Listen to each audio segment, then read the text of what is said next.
Would you want to catch a cheating spouse? Or would you rather stay blissfully ignorant? Because I didn't get a choice. It started with a question no one ever wants to be asked. Not by a friend, not by a stranger, and especially not by a faceless number. If you want to catch your cheating wife in the act, be at Blue Lantern Bar. 6 p.m. sharp. No name. Just that. And one image attached. I almost crashed my car when I opened it. There she was, Hannah, my wife of 7 years. Sitting in a dimly lit bar, dangerously close to a man I didn't recognize. Her hand resting on his thigh. Her smile soft, familiar, but not meant for me. The worst part. She was wearing the same beige coat she left the house in that morning. My hand shook on the steering wheel.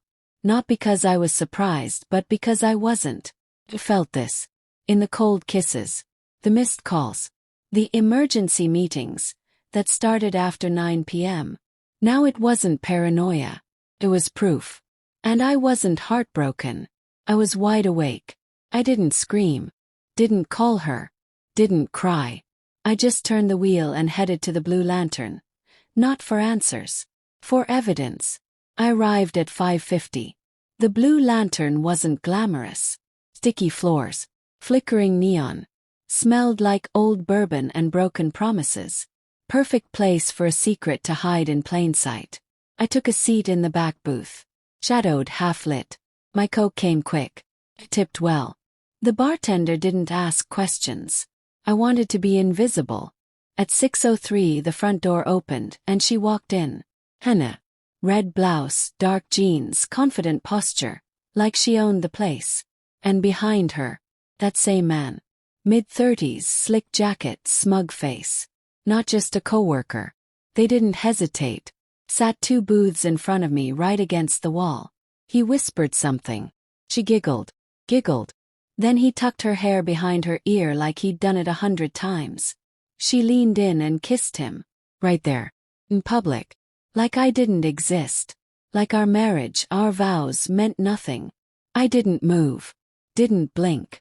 Just pulled out my phone and started recording. Wide angle. Close up. Clear audio. Let her try to deny it now. I stayed 20 minutes. Got everything I needed. Then I left quietly out the side door. But I didn't go home. I went to see my lawyer. Because this wasn't about heartbreak anymore. This was about strategy. My lawyer's name is Carmen Brooks, a woman who made courtroom intimidation look like an art form. When I showed her the video, she nodded once.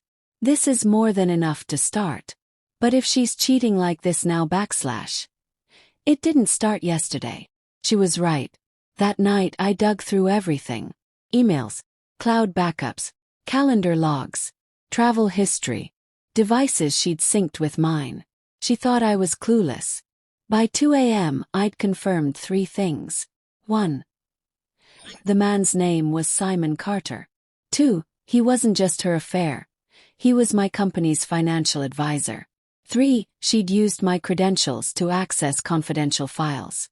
This wasn't just betrayal. It was sabotage. Professional. Personal. Total. I hired a private investigator. I created a fake persona, burner phone, fake email, to test how far they'd go. And then I made one very important phone call. To Simon's wife, Evelyn. We'd met once. Quiet. Dark. Cold eyes that missed nothing.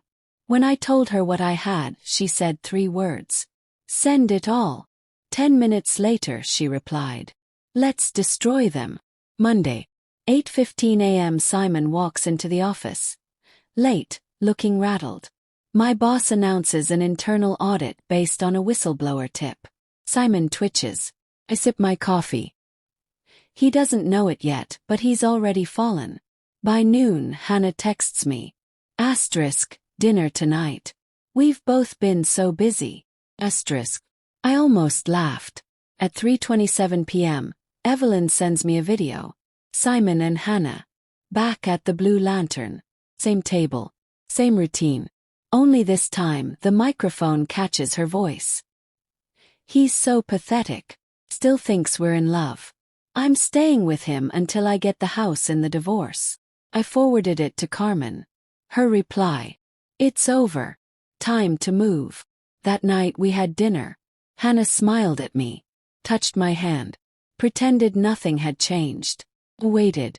Then I leaned in, looked her dead in the eye and said, "You used to be such a terrible liar. But now, impressive. It's a shame Simon's wife is even better at gathering evidence." Her smile collapsed. I stood, dropped the check and walked out. No fight. No theatrics. Just a final act of power. By morning our joint accounts were locked. By noon her devices disconnected. By 3 p.m. she got the email. 1. Divorce filed on grounds of adultery. 2. Evidence attached. 3. A final letter. You made your choice. Now live with it. At 5:30 p.m., Evelyn struck. She walked into our company's quarterly mixer. Black dress, red lipstick, and a USB drive. Straight to our CEO. Handed him the drive. Nodded at Simon across the room. The video. Bar footage. Hotel footage. Audio clips. Date stamps.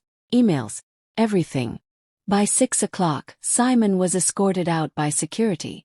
By 6:15, our board voted to terminate all business with his firm. I watched from my car. Cross the street. Coffee in hand. Justice doesn't shout. Watches. Waits. Then it strikes. Asterisk asterisk. 8 months later, my life is unrecognizable. Divorce finalized. The house sold. I bought a smaller one. No echoes, no ghosts. Just me. Simon's company folded within weeks. Evelyn. She started a foundation for women blindsided by betrayal. And Hannah. She moved out of state. Last I heard, she's couch surfing. Burned every bridge, chasing a fantasy. Sometimes I still play that first voicemail. Not because I miss her, but because I don't. Because that voicemail was the last time she had power over me. And I survived it.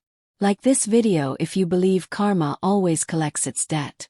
Share your story in the comments. You're not alone. Subscribe for more true stories of betrayal, revenge, and ruthless redemption. Because sometimes the quietest person in the room is the one with the most devastating plan. This was Nolan's story. Where silence wasn't weakness. It was the calm before the storm.